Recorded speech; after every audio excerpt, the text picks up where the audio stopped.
You're listening to HECM World Weekly, the nation's only weekly podcast bringing reverse mortgage news to you, the mortgage professional. There are reverse mortgage calculators, but then there are reverse mortgage point-of-sale solutions. Lenderful Solutions helps you get more loans, retain more customers, and even make online applications a reality. To learn more, visit lenderfulsolutions.com. Hi, I'm Gabrielle Hayen, and this is HECM World Weekly. This week, America's aging challenge is colliding with a housing problem that's getting harder to ignore. A new NIC MAP report says the country could need more than $1 trillion in senior housing investment through 2050. At the same time, AARP is pushing for broader use of accessory dwelling units. Boston College researchers are asking how to unlock trillions in senior home equity, and new data is showing the gap between how wealthy older homeowners look on paper and how much financial flexibility they actually have.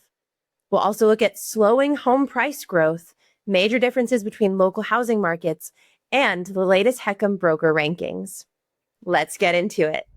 The first baby boomers turn 80 this year, and according to NIC MAP, that marks the beginning of the steepest stretch of 80-plus population growth in U.S. history.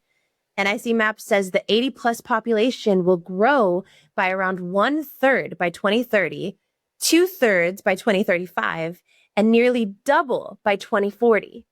But senior housing supply is not keeping up. Construction starts have declined every year since 2021, falling from more than 30,000 units to around 10,000 units in 2025. At the same time, stabilized occupancy is already above 90%, and median occupancy is approaching 93%. Now, that combination matters. More older Americans are entering the age where senior housing demand typically accelerates, and the pipeline of new supply is getting thinner. NIC MAP estimates that at the current pace of development, the cumulative shortfall could reach around 576,000 units by 2030 and more than 1 million units by 2035. And the scale of the investment need is enormous. NIC MAP estimates more than $1 trillion in cumulative capital could be required through 2050 to keep pace with demand. The broader housing market is not helping much either. New home sales fell 10.5% in July to an annualized pace of 607,000. That's around a 5-year low. The median price of a new home also fell to around $393,800, its lowest level since 2021. So while Americans need more housing, builders are still struggling to make projects work in an environment of expensive financing and weak affordability. And senior housing has another problem. More than 2 in 5 existing senior housing units are already more than 25 years old. NIC MAP says renovation, repositioning, campus expansion, and adaptive reuse will all need to play a bigger role alongside new development. For the reverse mortgage industry, that has an obvious implication. If America cannot build enough purpose-built senior housing, helping older homeowners remain safely and comfortably in the homes they already own, that becomes even more important. That brings us to accessory dwelling units, or ADUs. AARP is pushing policymakers to make them easier to build by reducing zoning, permitting, and other regulatory barriers. The reasoning is pretty straightforward. ADUs can allow older homeowners to live near adult children while maintaining independence. They can provide space for a caregiver. They can generate rental income, and they can support multi-generational living without forcing everyone into the same household. That makes them particularly relevant as the supply of traditional senior housing comes under pressure. And there's also a reverse mortgage angle here. In appropriate circumstances, reverse mortgage proceeds can potentially be used to help fund ADU construction. That's particularly relevant in markets like California, where ADU legislation has become increasingly permissive. For reverse mortgage professionals, the opportunity is not to turn every borrower into an ADU project. It's to understand that aging in place is evolving. It increasingly includes not just grab bars and bathroom renovations, but more significant changes to the property itself. And there is a huge amount of wealth sitting inside those properties. This week, Jeffrey Sanzenbacher of Boston College's Center for Retirement Research raised a question that goes directly to the heart of the reverse mortgage industry. How do we unlock some of the trillions of dollars that older Americans hold in home equity? The article talks about seniors holding $12 trillion in equity, while NIRMLA recently put that number at almost $15 trillion.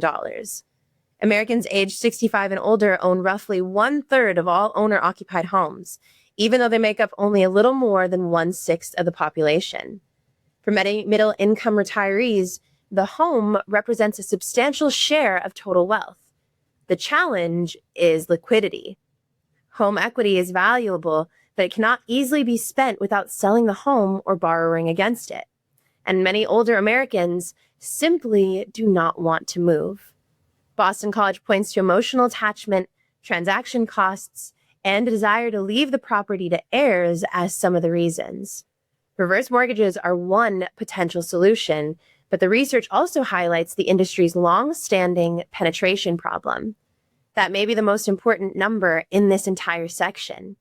The issue is not whether older Americans have housing wealth. They clearly do. The bigger question is whether they understand how that wealth could fit into their retirement plan. And this is where things get a little bit more complicated. Fortune reported this week that baby boomers collectively hold enormous wealth, but many are also carrying meaningful debt later into life. More than half of households headed by someone aged 75 or older carried debt in 2022. A decade earlier, that figure was just over 41%. Fortune also cited Experian data showing average boomer debt of more than $92,000. And traditional home equity borrowing is becoming more common again. The report highlighted that 57% of HELOCs originated during 2023, and the first half of 2024 went to borrowers aged 50 and older. That reinforces an important distinction. Net worth and cash flow are not the same thing. Someone can be sitting on hundreds of thousands of dollars in home equity and still feel financially constrained every month. That connects closely with recent Lincoln Financial research. It found 54% of U.S. adults consider finances a primary or major source of stress. And among those experiencing financial stress, 65% said it negatively affected their ability to manage their finances. Interestingly, boomers reported less financial stress than younger generations, but that does not eliminate the broader retirement challenge. Older households can still face debt, limited income, rising expenses, and a large portion of their wealth locked inside the home. Read more on this at HECMWorld.com. The value of that housing wealth is becoming increasingly local. The latest Case-Shiller index showed national home prices rising just 1.5% year over year in June. But inflation was running faster than that. That means home values have now declined in inflation-adjusted terms for 13 consecutive months. The bigger story is the gap between markets. Chicago led major cities with annual growth of 6.9%. New York was up 4.8%. Cleveland was up 4.1%, but Seattle fell 2%. Las Vegas was down 1.9%, and Denver fell 1.2%. FHFA data tells a similar story. Its national index rose 2.1% year over year in the second quarter, but 4 states still recorded annual declines. The takeaway for reverse professionals is simple. There is no single national home equity story anymore. A homeowner's actual position depends increasingly on their local market, their property, and their individual circumstances. Finally, a quick look at the latest HECM broker and TPO rankings from Reverse Market Insight as reported by HECM World. Atlantic Avenue Mortgage remained comfortably in first place in May. Its trailing 12-month total stood at 978 endorsements. Loan Depot remained second with 462, followed by Calaver Beach Mortgage with 381. C2 Financial held fourth place with 183 endorsements, while West Capital Lending remained fifth with 168. Overall, the competitive picture was relatively stable, But the numbers are another reminder that the reverse mortgage industry is operating in a market shaped by some very large demographic and financial forces. So what does all of this mean? There's a widening mismatch between the housing older Americans need, the wealth they hold, and the cash flow they have available. Senior housing supply is falling behind. The wider new home market is struggling to add inventory. That makes the homes older Americans already own more important.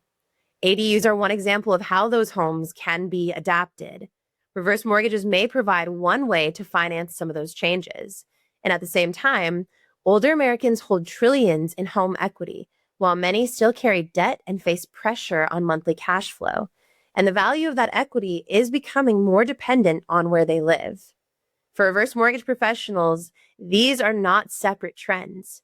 They increasingly meet in the same household. The opportunity is not simply to unlock equity.